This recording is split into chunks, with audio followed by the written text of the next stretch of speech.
Hi, I'm Caesar. I'm a daddy of two young boys, 4 and 7. And today we're going to talk about what is important in children education.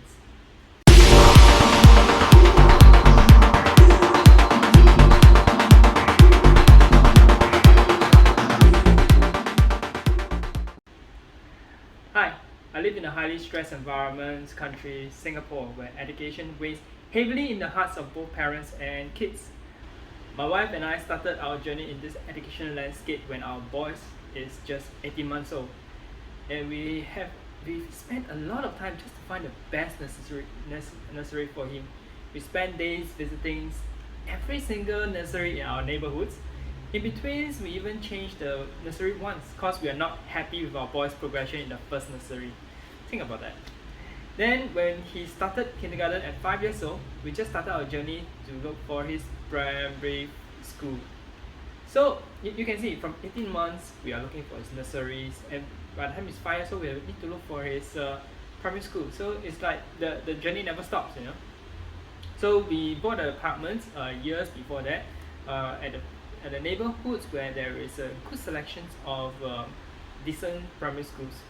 We did our research, list the school that we're interested in, and we actually applied for parent volunteer. Parents in Singapore, I think you're very familiar with this, is that to get priority pass to actually get into this primary school, you need to do parent volunteer works, unless you are like an alumni from the school itself. Else, if you want to have some assurance that you can get into this school, that's the path to go. Well, in the midst of all this, we also enroll our boys into all kinds of activities, you know, violins, piano, gyms, speech and drama, just to puff up, you know, some of their skills. Hopefully, they can learn something more. So we thought we did our best because within our financial capability, of what we know in our knowledge, we have tried to get him into the best institutions, and we have tried to upskill him with whatever enrichments that he may show some interest in. Then after he start primary school, we thought everything was fine because every day we talked to him, he was like very happy. He said that he makes a lot of new friends, the teachers likes him, and he is even been nominated as the class monitor. And every day we ask him, how's your work? You know, is everything okay? He said, yeah, it's okay. I'm done. I'm okay. You know, I'm one of the better one in the class. We're so gullible as new parents. Then came the fateful days just a few months back when we have our first teachers' parents meeting with his form teacher, with his class teachers. So, what the teacher shared with us during the 15 minutes session shocked us seriously. They told us that our boy is removed from the class monitor position, which we are not aware of. The decision was made because he missed submission of his homework, and his attention in class begins to drift, you know, daydreaming. The teachers needs to take down his position because it is starting to be a bad example for the rest of the student. Me and my wife are both shocked, especially my wife. We are totally unaware of this. As I mentioned earlier, our boss has been giving us good reports here and there, and he claims he's doing well, so we never suspect anything. Our boy is actually sitting at the living hall over here, this sofa here, while we are having the Zoom meeting with the teachers. So he heard every single thing that the teachers actually revealed to us. Right after that, he just went to his room, shut the door, and don't want to see any one of us. At that very moment, we knew we actually have a problem. We thanked the teacher after the conference and approached our son's room. Me and my wife is very calm, even though we are shocked internally. We did not react negatively to what we heard. We reassured him we are not going to scold him. Opened his room door, and we walked in and had a talk about what had happened. First, he mentioned that he did not tell us the truth all this time because he felt shameful. He lacked the discipline to complete his homework, and when he come home, he started to lie when we asked about it because I'm not sure, maybe children is a bit scared to let us know that they are being reprimanded in class. So my wife was very disturbed that day after. And once we have settled him, me and my wife actually have a conversation between ourselves. We realized that we are overconfident in our son's ability and trust him too much about his schoolwork. In retrospect, we have done our best to provide our sons with good educations and endless enrichment program, seeking the best for him. But that day we realized that all this is not enough. Having a good school and going for lots of enrichments doesn't make growing up proper. There's something else that we miss, which is what I'm going to talk about, which is the core of education itself. Cannot fall back on just knowledge alone, there must be something more. We realized that through this episode, we did not actually prepare him internally as a person, his character enough for what is to come. He lacked the resilience to face failure, and thus, when things go south in school, he started to hide and lie. He continued to make believe that he's doing well. I'm not sure, maybe he's trying to make us believe, and he himself also believes that he's doing well, until his teacher broke the illusion for him and for us. So same thing we can say about his reaction after the teacher told us the truth. Instead of facing his mistake, he hid himself inside the room from our presence, and before we reassured him, he actually doesn't want to talk to us at all. So he was not able to face his own failure. So me and my wife decided we will not punish him this time. However, we highlight to him that what he did is wrong, lying to us about his work and the situation in school. We work out an agreement that we will check his back daily to ensure he complete his work. We want to assure him that this is just as a support for him. If you can't do it properly, then Papa and Mama will come in and help you.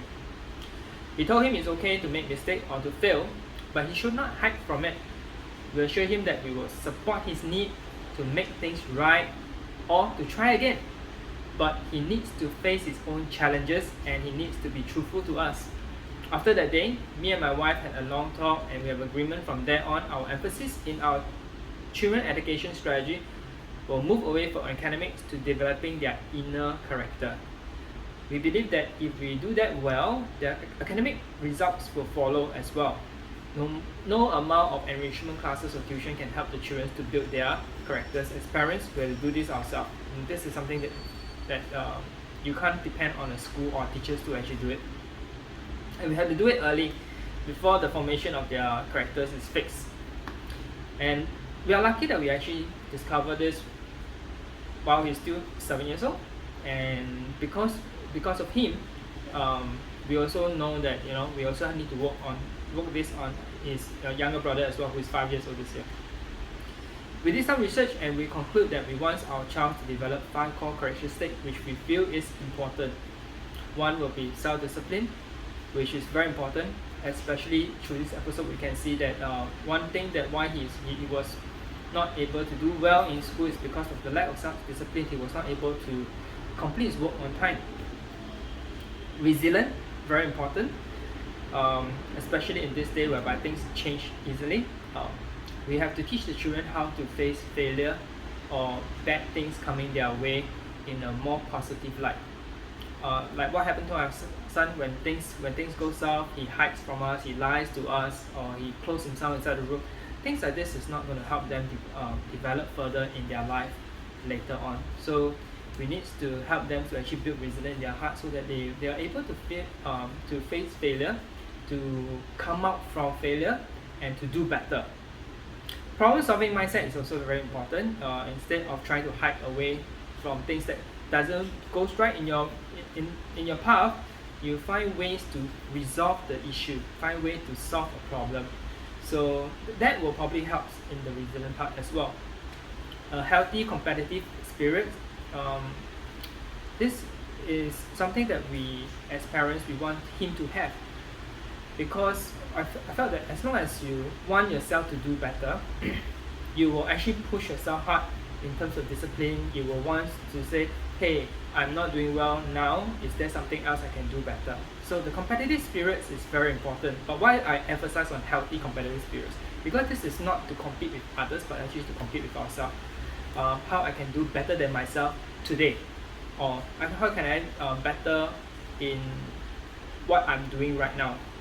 Even though it's not failure, I'm doing things well, but how can I even do it even better? So that's something we would like to cultivate in him, that he will actually always seek to go higher and higher.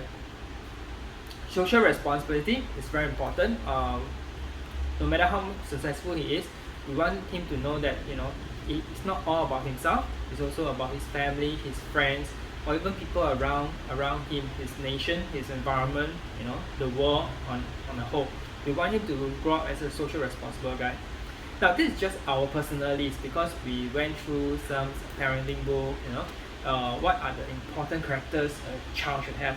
But certain things doesn't click onto us, and we do not want to have one whole list of the 10 most important list or the 20 most important list. That is not reasonable and may not be easy for you to execute.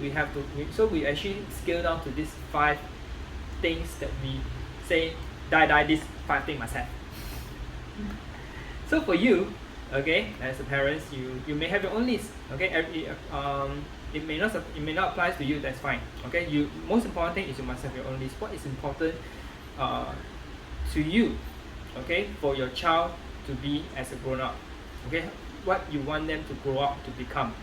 Okay, it's not so much as I want them to be a doctor, I want them to be an engineer, entrepreneurs, but what kind of person they are going to become, because the person that they're going to become will determine their success as well. The point is, my wife believes that if we focus on working on all these characteristics in our children, their lives and eventually output of their work will be positive. Okay, regardless what they choose in terms of their career or their life path, as long as this core value inside them, they will be successful wherever they are and whatever they do. I share this video today because I realized that we parents need to know if our strategy investment in our children is in place in the right direction early in life. Are we producing the result we want to see in our children, not just academic wise, but how they turn out as a person is very important. Sometimes we just do not know what we do not know. Heard about that before? Common, right? We had made our own mistakes. I hope my sharing today will help some parents avoid some pain in parenthood. If you have similar parenting experience, do share it in the comments below. As parents, we all want to learn and support one another. If you like this, please share and help me to like this video, and I'll see you next time. Ciao.